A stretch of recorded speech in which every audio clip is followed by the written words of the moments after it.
Buenas noches, bienvenidos nuevamente a La Silla Rota.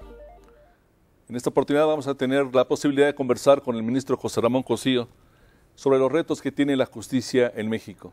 Ministro, muy bienvenido, muchas gracias. Al contrario, gracias. Esto es un ejercicio singular porque hasta hace muy poco tiempo era muy difícil tener a un integrante de la Suprema Corte de Justicia de la Nación conversando abiertamente con un medio de comunicación. Sí, es verdad. La Corte decía que ella se expresaba a través de sus resoluciones y solo a través de ellas, de forma que estos ejercicios pues sí son novedosos, digamos, en el país. Afortunadamente cada vez son más amplios, el canal judicial nos ha ayudado, pero sí, no dejan de tener este sentido. Buena noticia para todos, muchas gracias, ministro.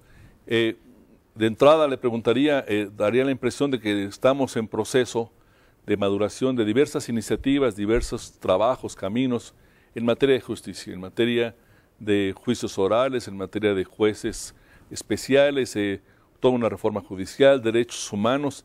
Daría la impresión incluso de que hay cierto enredo en la materia. ¿Cuál es su percepción? Pues sí, efectivamente hay muchas cosas que se están construyendo simultáneamente. Para el 2016 tenemos que tener lista y terminada la reforma penal en todo el país.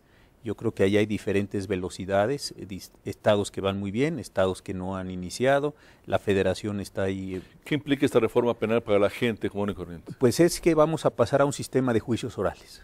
Básicamente en una audiencia, un juez frente a las dos partes, el Ministerio Público y el defensor, va a escuchar los hechos del caso y en ese momento va a dictar la sentencia condenatoria o absolutoria, lo cual implica un cambio muy importante, no solo para los jueces, también para los litigantes, los defensores, los ministerios públicos, los policías que tienen que acudir a estas instancias, los peritos.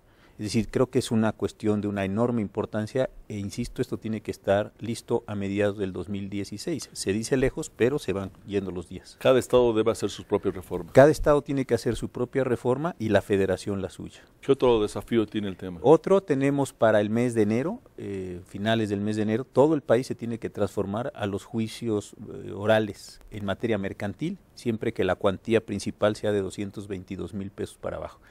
Parece también una cuestión simple, pero hay una enorme cantidad de juicios mercantiles que se están desahogando simultáneamente en todo el país. En principio es una competencia federal, pero conocen concurrentemente, decimos nosotros, los tribunales de los estados y de la federación, y hay que hacer cambios muy importantes también en esta materia para enero del año que entra.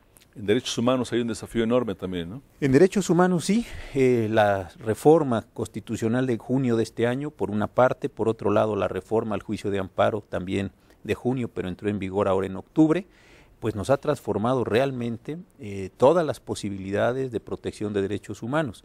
La Suprema Corte adicionalmente en julio dictó una sentencia que le decimos, ya se está popularizando ahí el nombre de la sentencia Radilla o el caso Radilla, derivada de una condena que tuvo el Estado mexicano en la Corte Interamericana en San José de Costa Rica, y también nos está forzando a todos los juzgadores del país a adquirir nuevas herramientas, a conocer mejor el derecho internacional, porque tenemos que hacer una protección mucho más amplia de derechos humanos en este momento pues particularmente difícil en el país en temas de seguridad.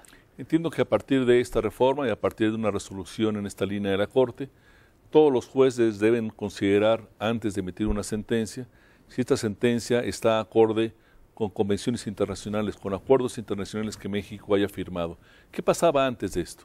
Antes pasaba que el control de constitucionalidad, que significa simplemente que nosotros los jueces federales, ahora digo quiénes, teníamos que contrastar todos los actos de autoridad y todas las leyes contra la Constitución para determinar si estos eran o no contrarios a la propia Constitución, en el caso del amparo para proteger solo a la persona que vino al juicio, y en el caso de las controversias constitucionales y acciones de inconstitucionalidad de que conoce la Corte, si tenían más de 8 votos, las resoluciones, 8 o más votos, decíamos nosotros, la norma se expulsaba del ordenamiento, es decir, no seguía existiendo una norma general.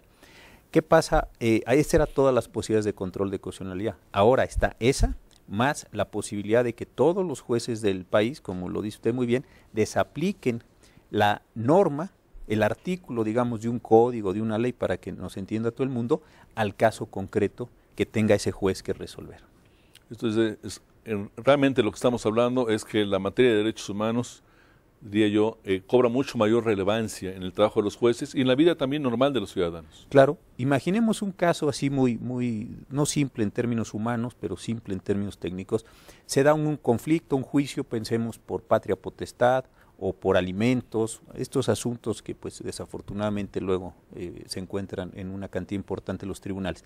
El juez tiene que resolver conforme a una disposición, imaginemos, del Código Civil, y se da cuenta que esa norma con la que tiene que resolver el asunto es, por ejemplo, discriminatoria del hombre o de la mujer, o genera una condición de desigualdad. A la luz de un acuerdo internacional. A la luz de la Constitución o de un acuerdo internacional. En ese caso, entonces, lo que el juez hace como que la norma no existe, porque es inconstitucional, y resuelve el litigio con el resto de las normas del ordenamiento.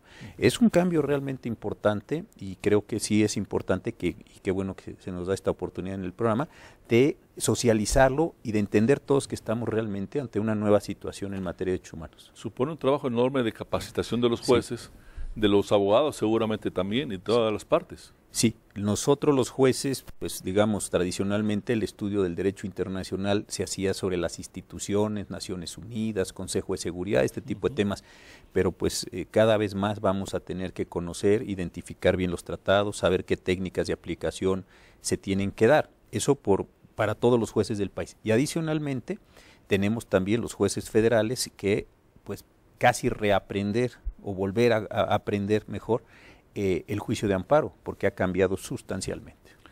Ministro, le va a pedir un receso, vamos a ir a un corte, regresamos en un minuto con ustedes. Muchas gracias.